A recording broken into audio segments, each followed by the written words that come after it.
standing on against the stream. It don't matter what race or creed or color. You love this land and you're my brother. That anyway, you know I'm gonna stand. If you say you can't breathe, I'll show you we can. Ain't never gonna stop believing. We were born for freedom. We're born for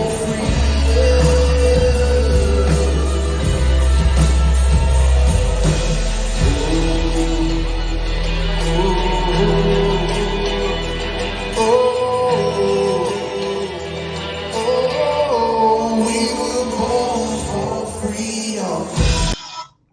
All right, all right, all right. Hey, Ragers. Hope you are all having a good day. So I'm going to talk about probably one of the most depressing things that we're all experiencing right now. And let me just back up for a second and just let you guys know why I don't touch on every subject. Because there are certain subjects that pain me so much that it's too depressing for me to talk about. And one of those things is the gas prices, and not just because the gas prices are so high, but because even as someone who no longer owns a car, I too am experiencing the same stuff, not the same suffering, but similar suffering to what you guys are experiencing in different ways. And I'm seeing, like I said, this is fucking Armageddon. I'm seeing that this is going to bankrupt the American people.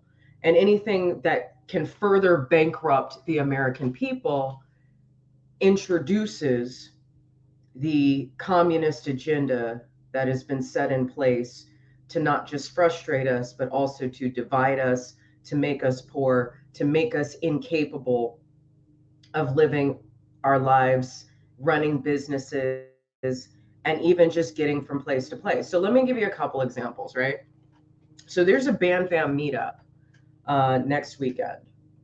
I started looking at ticket prices for it probably about 3 months ago.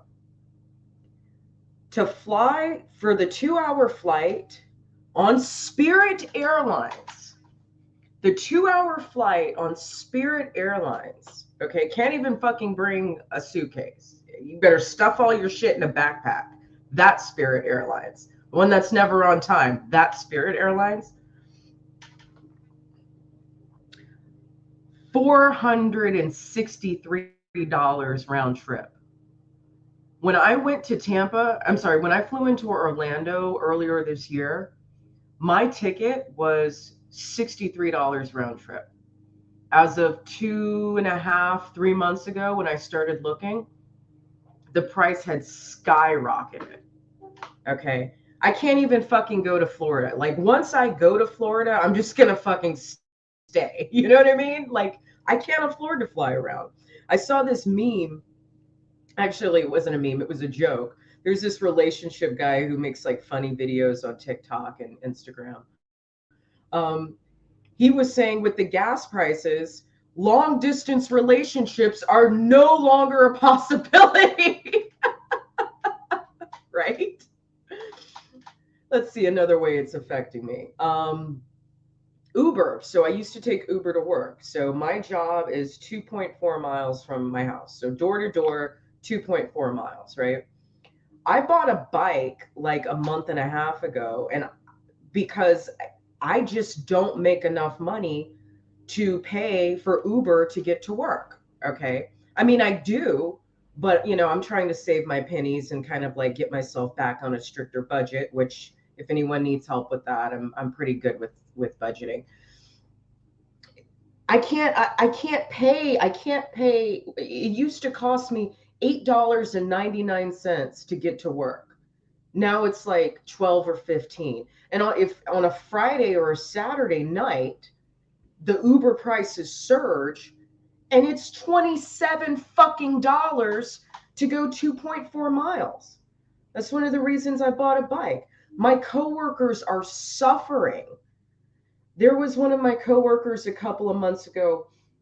He said this as a joke, but he kind of meant it, and it really broke my heart. So he was saying, he was ready to sleep in the parking lot because the warehouse is in Austin. He lives in San Marcos, which isn't really that far from one another. The two cities really aren't that far from one another. He can't afford to get to work with the sports car that he drives. A lot of my coworkers with the trucks that they drive, the F-150s, the Ram 250s, some of the SUVs, the Suburbans, they can't afford to get to work. So not only did COVID destroy the American workforce, but for those of us who want to go to work, for those who have a car, they can't get to work. Okay, it's not a coincidence that the price of food is skyrocketing. It's skyrocketing. It's not just because the food itself is costing more, it's because the logistics and the transportation companies have to charge more to get the food from point A to point B. Uber is costing more. It's not, and not only that, you can't get as many, there aren't as many people driving for Uber. Uber used to be a very lucrative job to have, especially in these big cities. And now it's not so much anymore because Uber doesn't compensate for the gas. So if you don't get enough rides in one day, what's the point of doing it? You're not making a huge profit like you used to. You're not making $1,500. Even if you are making $1,500 a week or $1,200 a week driving for Uber or Lyft, how much is it going to cost to fill up your tank every fucking day? $60, $80? It's not worth it. So we don't even have Uber drivers to get people like me to work. And then it's just a big catch 22. So, anyway, Ragers, ladies and gentlemen, that's enough about me bitching about gas prices. I try not to talk about everything because I know most of you follow the same YouTubers and TikTokers and creators. We all follow each other. You've heard Jericho Green talk about it. You hear Chad Prather talking about it. You hear Nick DiPaolo talking about it. You hear Megan McGlover talking about it. I know you guys are following them too, and I don't like to be redundant. But when I make my shows, I like to bring something else to the table. I like to bring something different or more educational or at least funny or inspirational to the table. Today, I have a very special guest. Mr. Will is here from North Texas.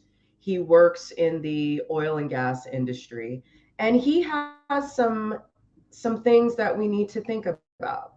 And some of it is very scary. But I want you to know that Red Pill Rage is not about instilling fear in you. I am here to still instill preparedness in you. Okay, so that's why I have Will on the show. He has prepared a PowerPoint, which I'm going to put up on the screen right now.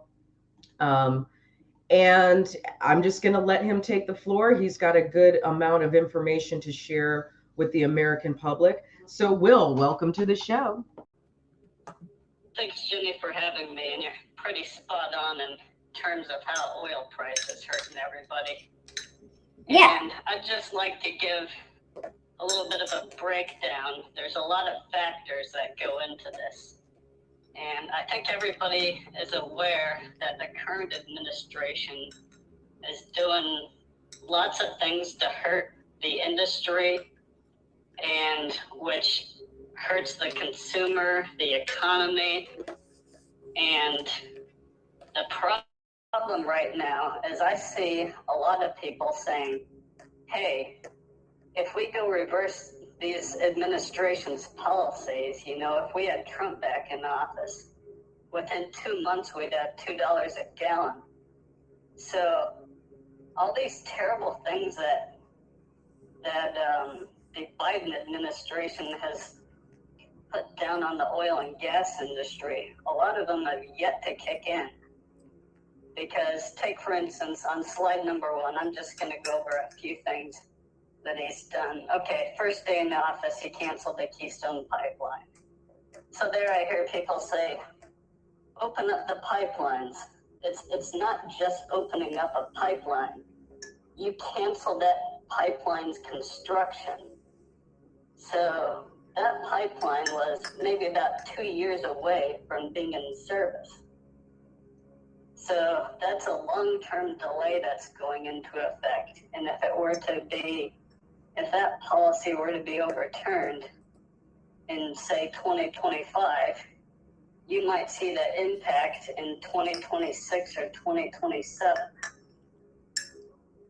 And there we have the Paris Climate Accord Agreement. Now, this is non-binding. We're not following all the rules by that, but that's meant to tie up a lot of oil and gas decisions in court, and it affects offshore leasing. Like, take, for instance, in January 27th, 2021, new oil and gas leases are halted. And in the Gulf of Mexico, it takes maybe 6 or 7 years to bring a new project online with a new platform, maybe 4 or 5 years if you find some oil near an existing platform. But those type of policies aren't going to affect us in the next 4 years. They're going to hammer us the next half of this decade. In Anwar, that Alaska drilling that was halted in 2021, I don't know how that was legal since legislation passed it. But anyway, there's no drilling in Anwar. A lot of oil and gas companies, even though they might want to invest there, they're scared to invest there because if they put money there, then they're afraid some other administration will go overturn it. So that the interest there under energy-friendly administration, it was kind of lukewarm at best, just because they feared everything that was going to happen had policies reversed. And lots of natural gas and oil regulations placed back on the industry, making it more of a nuisance to deal with some of the logistical problems we have. So those may have a little bit of an impact now. And the interior begins social cost of carbon. So Canada had adopted this policy about a year ago, and I don't know when this goes in. I don't think this has gone into effect now, but they're charging $50 per ton of CO2 emissions. So I can't convert that directly right now to the gasoline pump, but it's not going to help.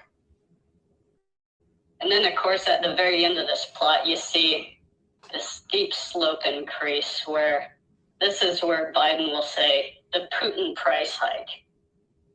And yes, Russia accounts for 11% of the world's oil production. And the world produces 100 million barrels of oil per day.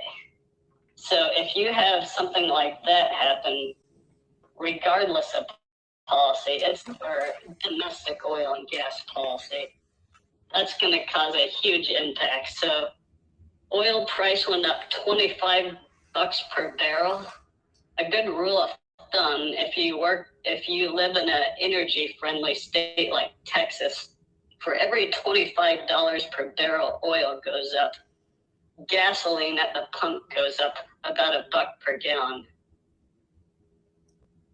So yeah, those are a lot of enormous threats to our industry. Now I want to take it to the next slide to show you what it's looking like right now, just the historical prices right there from 2000 to 2022. So from 2002 through 2008, everybody thought the world was running out of oil. And then you suddenly see oil price collapse. Anytime there's a recession, oil and gas prices are going to collapse. Now that's good on the gasoline consumer who likes their $1.50 per gallon gasoline, but living through a recession can be devastating in many other ways, and that's not the way we want cheap gasoline at the pump. And then oil producers started cutting back because they were losing money. And then 2010 through 14, oil price rose between $3 and $4 a gallon in Texas, probably between 4 and 5 in states that like to tax it and who are a long distance away from the refineries. And then you see oil price start to crash there in 2015, and I'll get a little bit more into that in later slides on why that happened.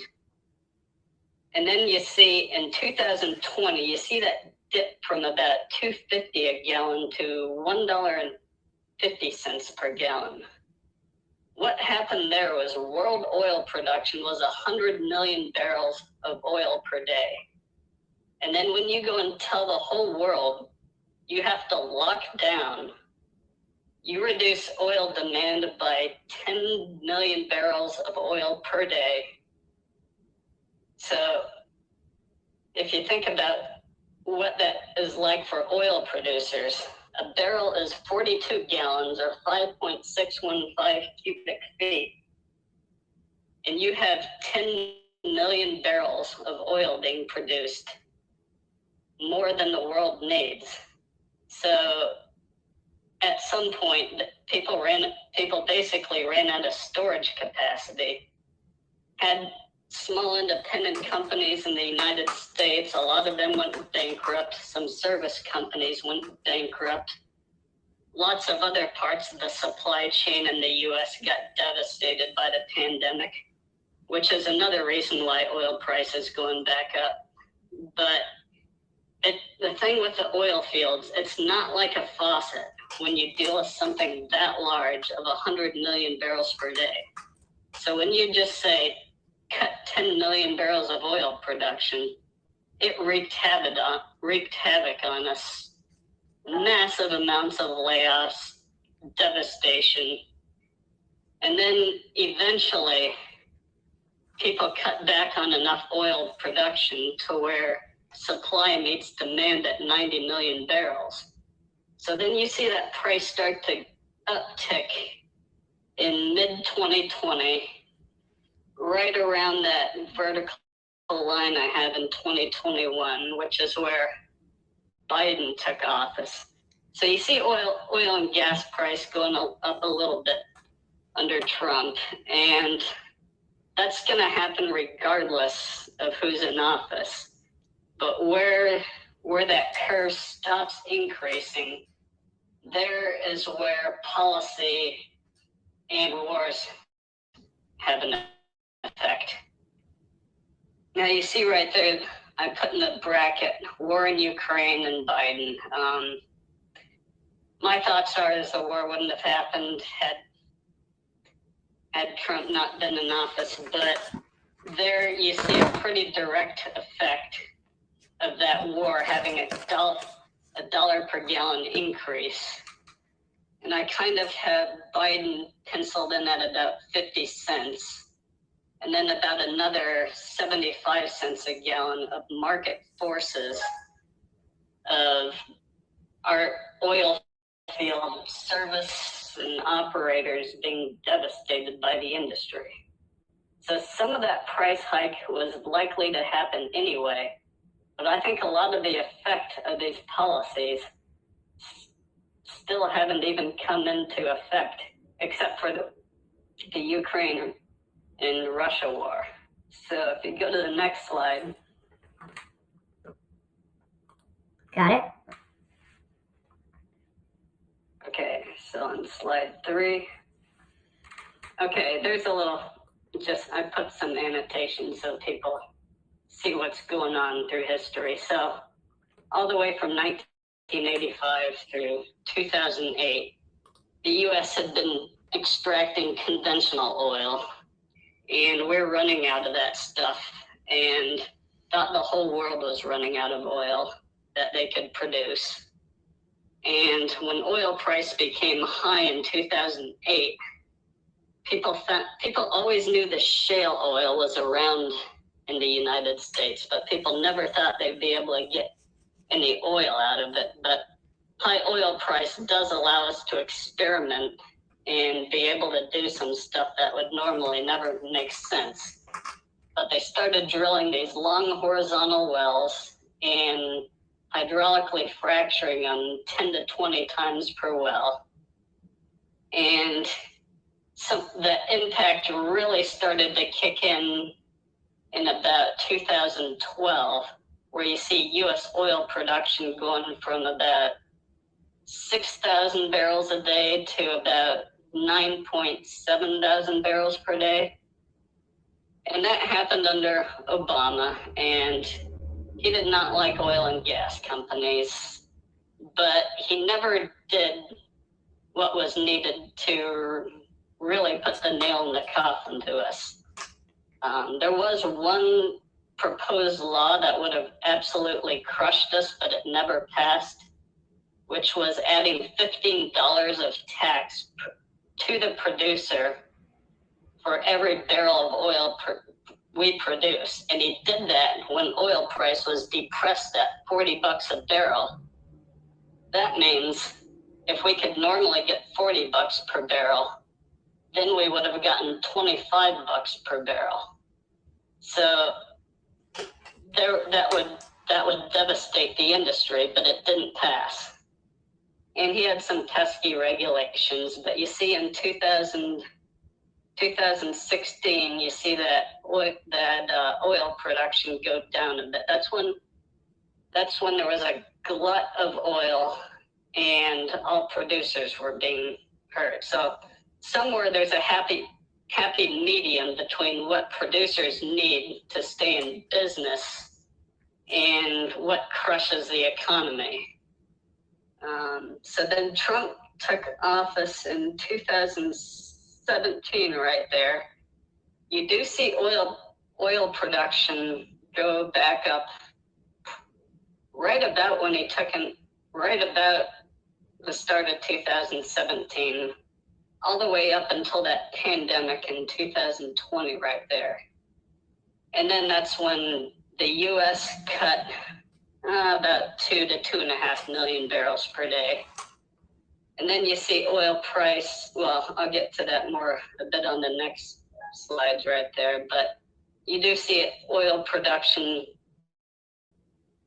increasing a bit, but not at the rate it was previously increasing. Those two black parallel lines right here, that's the slope of the increase under Trump. And then that red line right there, that's what we have under Biden right there. And you see from 2010 through 16, even under high oil price, it was in between Biden and Trump's rate of increase that we had with Obama. But let's go on to the next slide here. I'll just cover this very briefly. So, in fact, just skip this slide. I don't need this one. Okay, no problem. Yeah, I didn't prep for this. I'm just winging it off the cuff. I know most of this stuff pretty well, but I don't need to hammer price too much, except for what's to come later. So that red curve right there on slide number 5, that's the crude coming from Canada through rails. And for anybody who says a Keystone Pipeline, we don't want to do that because of the environment, that's bogus, because you're going to have more spills and everything on trains than you are a pipeline. And it's also a cheaper method of transportation. So Canada has relatively high cost tar sands that's not conventionally mined, but it does take it's a little bit expensive to produce, but that pipeline, what it does is it lowers that break-even price for the Canadian oil producers to export to the U.S., which, if it's not produced domestically, at least you'd like to have it with a friendly neighbor that you don't have to get in wars over it for. But right now, I don't have that data up till 2022. But if that pipeline would not be in place right now, it would be very close to being in service right now had it not been canceled. But those would give Canadian oil producers a bigger incentive to produce oil and export it to our refineries. But that's one of those things where I say this won't hurt us much right now between 2021 and 2022. And when I hear people say, open those pipelines, it's like, no, you're not opening a valve. You have to get that re-permitted. Any steel that was already in place in the ground is gone, and you're going to have to go reconstruct that. And the industry doesn't even have much confidence anymore that there will be conditions where they can get that done without some other administration overturning it. So if that were to happen, it would likely have to be the very start of 2025, at the very front of an energy-friendly administration for that to have an impact. So you saw on slide number 2, oil production returning a bit under Biden. So the U.S. shale producers are still returning a lot of that oil production, not as fast, but these decisions are designed to hurt us a lot more the second half of this decade than the first half of this decade. So even though it'd be the right decisions for an energy-friendly administration, if you go and say, hey, oil price, I'm gonna cut the price of oil in half in 2 months, no, that can't be done without the help of OPEC, which is kind of iffy to rely on. So I'm going to give a little background on slide number 6 about the Gulf of Mexico production right now. And that's what my job currently is, working on Gulf of Mexico wells. These are long lead projects to where the Biden administration has cut leases for a year and a half in office. Normally, leases are auctioned out to oil companies twice a year. So I don't know if it's going to happen the rest of the administration's term.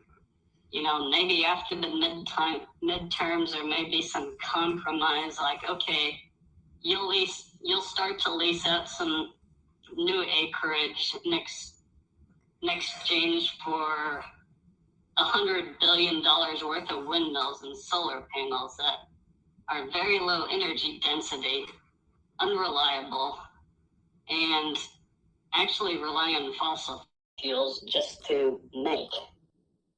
But you see right there, there's a very slow increase from 2014 to 2020. That's because if an oil company gets a lease, if that lease contains commercial oil, it might be a year to a year and a half after you purchase that lease to where you find that oil. And then another 6.5 to 7 years until that oil becomes commercial with its own new platform, if it needs one, or which is quite convenient for us offshore. If we find oil near a platform that already exists and is producing, we don't have to build that platform. We just have to drill the wells, put some subsea pipelines in there, and then some vertical piping from the seabed floor to the offshore platform, which will be 4,000 to 10,000 feet of piping, with usually about, the offshore wells, the deep water ones are typically in 4,000 to 10,000 feet of water. But anyway, I'll get back to the point right here. You see, it's very slow moving right there. And I expect the Gulf of Mexico production, even under unfriendly policies right now, to pick up to 2.2 million barrels per day at around the end of 2024. But at the end of 2024, if we go 4 years without new leases,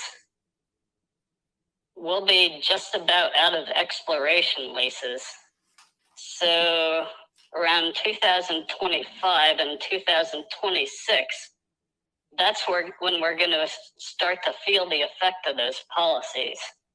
So if somebody comes in right away and says, I'm going to open up the Gulf of Mexico for more oil exploration and production, that's great. That's absolutely the right thing to be doing regardless of oil price.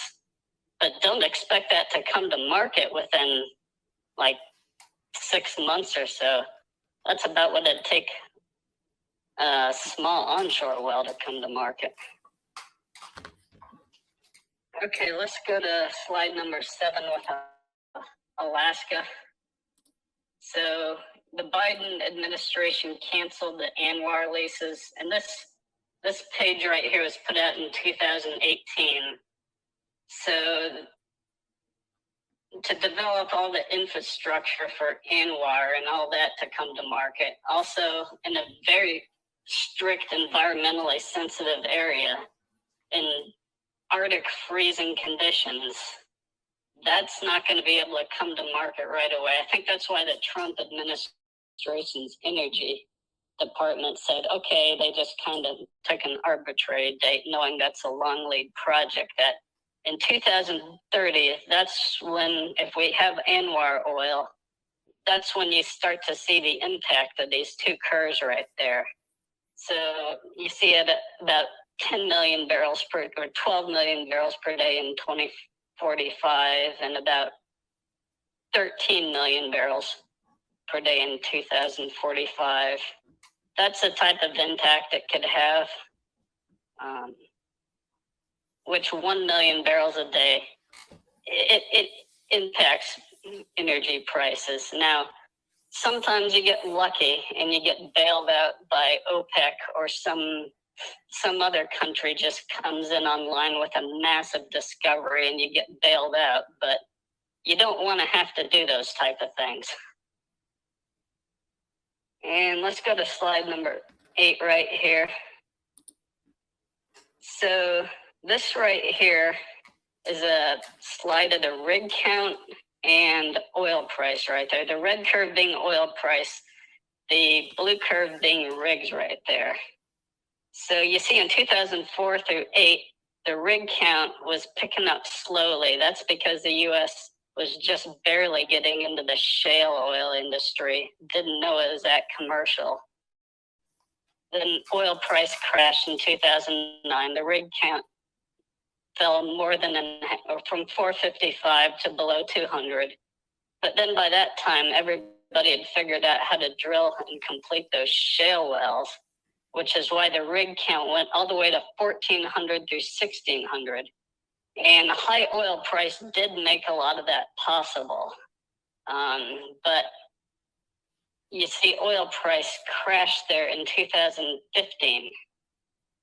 So you see the rig count instantly crash. That's because it was very expensive and operators are kind of sloppy. Now, some people make comments like shale oil will break even at $35 a barrel, but it's a mixed bag. Not all shale acreage is created the same, but we didn't know how to identify our sweet spots then. And then after the oil price collapsed, the shale oil producers were able to identify their sweet spots. So you see it took 1,600 rigs at high oil price, 1,400 to 1,600 rigs for over 2 years before that was enough to, crash the price of oil. And also at the same time, Saudi Arabia, Russia, and Brazil flooded the market at the same time. And then in 2016, sanctions were removed on Iran. Then oil price fell all the way to $25 a barrel. And that's a point where it's really going to hurt us. We're not able to pay our bills off that. Now, under the Trump administration, it was, between 50 and between 40 and 70 barrels most of the time. That's kind of a sweet spot, of $55 a barrel. It might be $2.20 a gallon or so. That's a point where we can pay our bills, and I think the consumer can pay their bills. But then you see that lockdown right there. That just devastated us. And it doesn't actually show it, but there was actually one day where oil was negative $38 a barrel. And Trump had tried to get the Biden administration to fill up the strategic, or not the Biden, I mean Congress, to fill up the strategic petroleum reserves. And they said no, because that's a giveaway to the oil companies right when we're going through our bloodbath. So they're basically kicking us when it's down right there.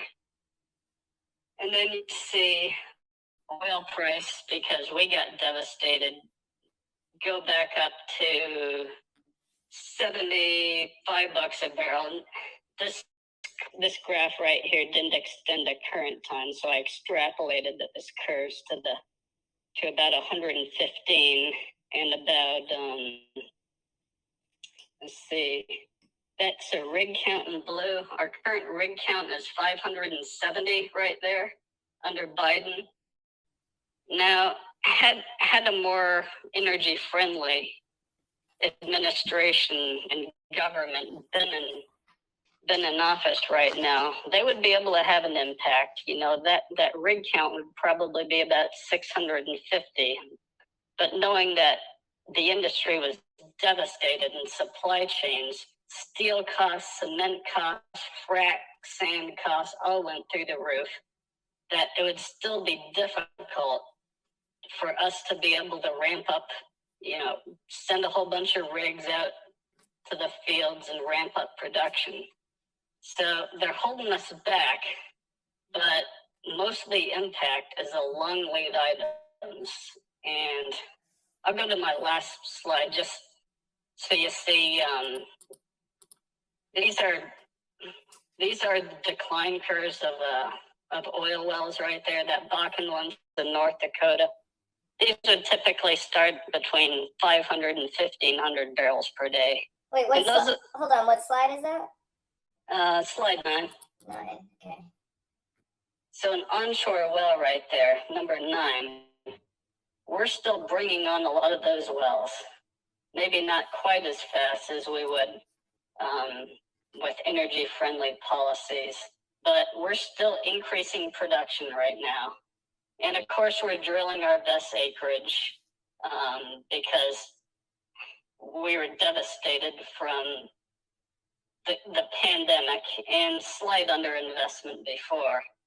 But you see that curve on the top, it declines much slower, except with an offshore well, that starting point would be much higher. It would be about 15 to 25,000 barrels per day and just go for 25 years before you abandon it at about 1,000 barrels per day. But these are the type of wells that in around 2025 that we're not going to be able to bring to market because of decisions like these Gulf of Mexico leases being yanked from us. So the decisions now are going to have a lot more impact the next half of the decade. So you're going to have to rely on foreign sources, otherwise much, much higher oil price to kill demand, kill the economy. Or what I think the goal is to make it so expensive that you use an electric car and force everybody to an electric car, which you're going to have grid problems. And my take is, my thoughts towards electrical vehicles with the deep state, the Biden administration, is it's a gateway vehicle to not owning a vehicle at all, because they don't want you owning vehicles or anything for that matter. Does that make any sense? Absolutely. And that is the fear that a lot of people have, especially with social credit scores. Like it's almost like the same fear that people have when it comes to not using cash. Like I remember growing up, I grew up in the 90s. I remember growing up and people talking about, you know, credit cards and debit cards and ATMs and how great that was, how convenient it was. But then you also had all the conspiracy theorists coming along and saying, well, we don't want a cashless society, because a cashless society means anytime an institution goes down, gets hacked, information gets mismanaged, or, you know, if someone at the bank or in the government just doesn't fucking like you, there goes all your money. It's nothing but it's once money becomes digital, it's a problem. And now what you're saying is like, once transportation becomes digital, it will also be a problem. Chad Prather talks about it on his channel all the time. He says, hey, what if we are disliked, if we are, as patriots, if we are considered terrorists, and it is very likely that, especially with what just happened at the Department of Homeland Security, even though the Ministry of Truth or Ministry of Disinformation got shut down, there's still a possibility that they might. I mean, let me put it this way. It hasn't been shut down. It's been suspended. But let's just say worst case scenario. Okay, I mean, Nita Jankowicz, not retired. She decided to drop out. But let's say they get somebody else, you know, it doesn't matter. If that thing gets off the ground, we're all going to be considered terrorists. And the last thing we want is to have our electricity shut the fuck off and not have access to charge, not have any way to charge an electric vehicle. They're digitizing transportation, essentially. Yes. And which is why I'm going to buy a car in 2025 when, if just in case in 2026 that kill switch comes out in vehicles to where they just put on the kill switch. And you know, with digital credit scores, yeah, I like my credit card points back, but I think next year I'll start to buy beef and steak and brisket. I think I'll use cash for those if I think they're starting to track my credit scores, just to get away with it while I can, because they're going after beef too. Oh, and speaking of beef, this is something I forgot to mention earlier. Petroleum is used to manufacture fertilizer. Isn't that true? Yes. Okay. How much do you know about that? Natural gas. I think natural gas primarily, but any equipment that you use in the farms is run off gasoline. But both natural gas and oil are going up. So pretty soon, I think oil and gasoline price went up first, but people are going to start to see it more in your utility bills with the natural gas going up too.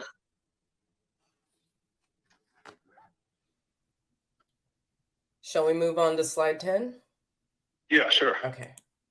So here's some other things that are going on with oil price. Now, I do think things in between 2015 and early 2020, I think worldwide oil price was a little bit too low to maintain supplies long term.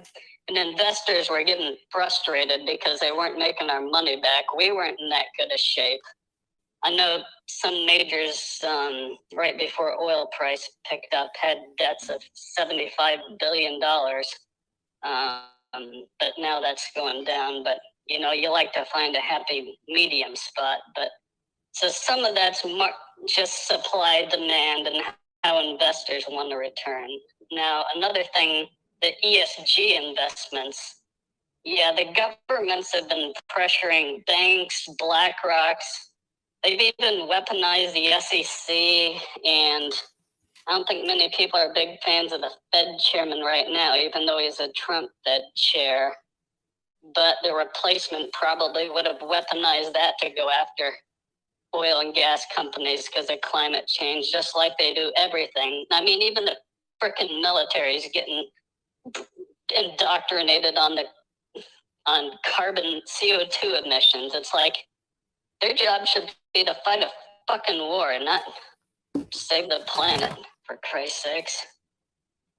Yeah, okay, I went on a bit of a rant there, but No, just recently, we the love it. social cost of carbon issued is $50 a ton for CO2 emission, for a ton of CO2 emissions. I don't think that's gone in effect yet. In Canada it has, but in Canada's model, they have it increasing through time. So that's something, if it goes into an impact the next year or two, then an energy-friendly administration would instantly be able to overturn it. And then worldwide lockdowns, yeah, I've gone over that before. You can't just like the whole economy, you can't shut it down and expect it to come back like it was never shut down. And then the inflation and then the Fed printing money. That can't help either. And then my very last slide right there, you see what, it's a lot of break-even prices for different basins in the United States, that the shale basins that we're extracting oil from. The orange curve is what costs a company to break even. The white curve is what investors want. Now, you'd probably add a third curve if you had regulations and ESG built into that. But yeah, my whole point of this is, like, if people expect $2 per gallon in 2025, if people get fed up with this, people are going to be frustrated for 2 or 3 years, unless, of course, we get more help from OPEC or some other new massive discovery comes online that we don't know about. And sometimes in the industry, you realize there's a cheaper way of doing something that nobody had ever thought of. But of everything that we know current day, if people are expecting, okay, 2 months after energy-friendly policies, the policies of offshore Alaska and Keystone, they're not like turning a valve or flipping a switch. Those are going to take years to half a decade or more to have an impact. So, yeah, I hate to be too much of a downer, but the way I would be thinking is, if I were going to be articulating this, is, okay, if you don't overturn these energy policies, we're going to reach $10 per gallon in 5 or 6 years. Not we can reduce it to 2. We could probably be healthy at about 250 to 275 a gallon. We could probably be healthy with for a while. But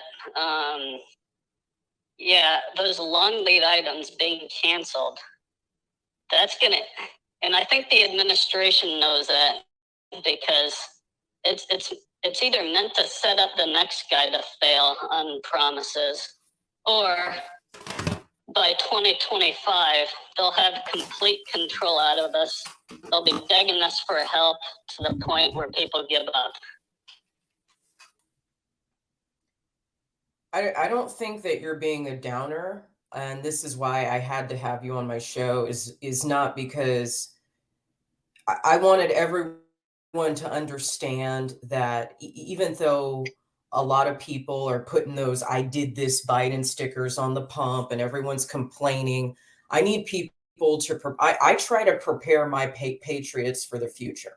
So even though this show is called Red Pill Rage, I'm known as Red Pill Jenny, I also want to allow space for Black Pill, so I don't mind that, to me, you're not being a downer. To me, as an industry expert, as someone who's worked in this industry for a long time, your word is more important than all the memes and all the pictures and all the jokes and all the frustration that's out there on social media. I need people to understand worst case fucking scenario so that they can prepare for it. And I've been saying the same thing myself because I saw this in the restaurant industry.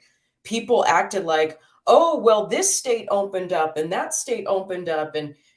But what people don't understand is that the devastation and the amount of money that it takes to recover from not being able to do business for 2 months, 4 months, 6 months in California, a year, 2 years. People don't understand how much money it takes to recover when you are not able to operate. And I imagine that it would be the same in the oil and gas industry. Even if we got Biden out fucking today, even if we got him out today, even if all the election results get overturned today and Donald Trump is put back in office, we've already experienced over, what has it been? I mean, gas prices have been going up for what, 6 months now?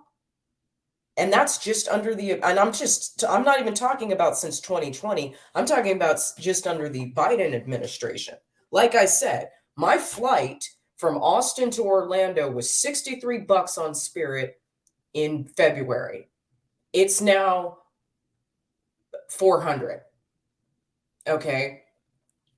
It's not going to be that easy. And the scarier part, and you mentioned this earlier, is how many peripheral and tangential businesses are also going to go under and have gone under. You know, people don't understand. Like back in 2020, I was just doing a podcast about beer. That's all I was doing. I wasn't even talking about politics. I watched how when bars and restaurants got shut down, you know what? So did the artisanal beverage shops. So did the sales at the gas stations. So did the breweries. Okay. So did the farmers who were selling the hops and the grains to the breweries. Everybody got affected. And that's just talking about the restaurant industry. That's just talking about food and beverage. Okay. Gas affects everything. Every fucking part of our lives is affected by gas. It's not going to turn around. And that's why I want people to stop living in this fucking fantasy land that, oh, well, if we just get Trump back in office, well, that's not going to solve things immediately. Oh, well, if we just switch to electric, well, if you can't afford an electric car, the electric BMW or the hybrids or the Teslas, even if you can, you better watch what the fuck you put on social media, because DARPA is damn near already declaring Christians to be terrorists. And that's what the Ministry of Truth was going to do as well. We're on our way. We're on the path already. So I'm actually really glad that she came and brought us the more realistic point of view. Now, with that being said, do you have any preparedness tips or action items for the Patriots? I think, I wouldn't rush out and get an electric car. They're going to have problems. Electricity price will skyrocket. For cars, I don't want to tell people what to buy. If you can afford the gas, it's great. But, I'm almost 6'5" tall. But if oil price were $5-6 a gallon, I'd probably cut my SUV just because the pain of the gas, I just have to do without that convenience. And that's the way people want it. But, just realize and plan ahead.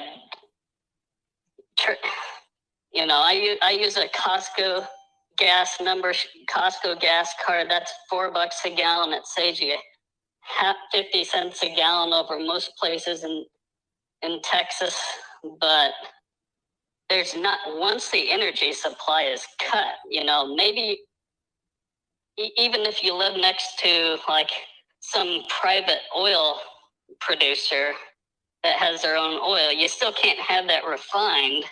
So, you know, I hear people talking about that with meat, you know, well, we'll get our own cattle and everything like that, but it's too complex in the energy industry or the energy fields to be able to have your own energy, which is what I always thought that COVID was everything that the climate change group, they've been trying this for decades, but they were never able to accomplish it because nobody's going to shoot themselves in the foot or heart to not use energy. But when you tell everybody they're going to die because of a virus, oh, that'll get people's attention. So COVID, or the climate bedwetter's wet dream.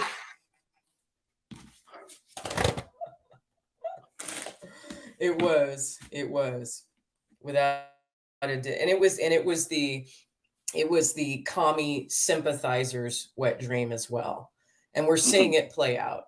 I imagine you're about the same age. Can I ask how old you are? 39. I turn 40 next month. Okay, cool. So we are exactly the same age. We grew up in the 80s and 90s.